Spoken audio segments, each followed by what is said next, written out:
All right, today I wanted to share with you a little about these Black Diamond Trail trekking poles. That's what they're called from the manufacturer. They're designated as the trail trekking poles. I purchased them at Sportsman's Warehouse for $100. And they seem like they're probably like a basic trekking pole for Black Diamond.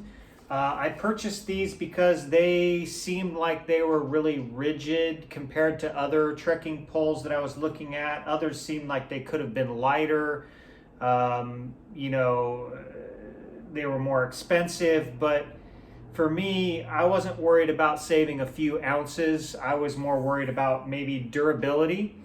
And so I gave these ones a shot. Previously, I had like some ski poles that weren't collapsible that I would use for trekking.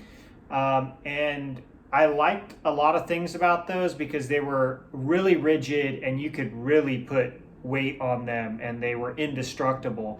What I didn't like was you couldn't collapse them. And so they didn't really fit well on a pack if that's what you were trying to do. So I purchased these knowing that I like trekking poles. They tend to work really well to kind of save your knees on the downhill. I never use them on the uphill, only on the downhill.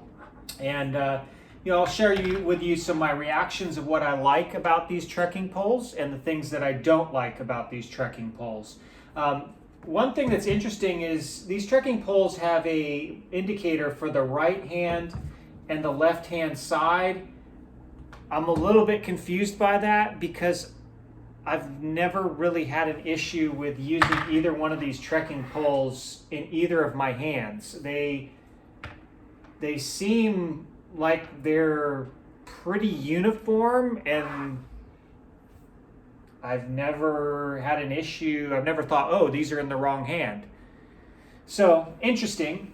I do think that they are relatively durable. I've put them through a lot of abuse, and I am not easy on them, and they've held up pretty well. Granted, but that said, I don't think that I could put my full weight on them or just be really reckless with them. When I walk with them, I have to make sure that I'm not doing anything stupid to break them. But another reason why they maybe don't bend or break is because, this mechanism that extends, if I really push down hard on these or something, it'll give a little bit. And so when I start out my hike, they, with it extra long, by the end of the hike, they've kind of collapsed a little bit because they've kind of scooted back in a little bit as I've really put them to the test. Now, Black Diamond does have a Phillips screw here that you can tighten these to kind of make it so that they don't do that as much. One thing that I would say that would be nice is if Black Diamond had some sort of adjustment on these that didn't require a tool to tighten these. Who carries a Phillips screwdriver on the trail? Maybe some people do in like a Leatherman or something, but it would be nice if there was some sort of like just hand turn where I could tighten these in some fashion. That would be a really nice upgrade to these if Black Diamond did that, because if they get loose, I have to just remember to tighten them when I get back to my place. But I haven't found that to be a deal breaker. I've enjoyed owning these trekking poles.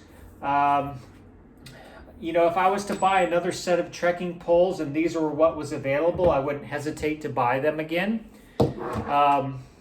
I think with that said, when the day comes when I purchase a different pair of trekking poles, I'll probably will just experiment with a different pair. Maybe some of the trekking poles that, hook together in 3 sections and see how I like those. Maybe I'll like them better, maybe I won't. But I don't regret this purchase at all. If you're looking for a good set of basic trekking poles, I would recommend these. I've found that they've worked really well for my needs. They've kept me safe on really steep mountainous terrain where a misstep would send you off a cliff. Yeah, I'm happy with these trekking poles, and if you're looking for a good basic set, I would recommend that you check these out.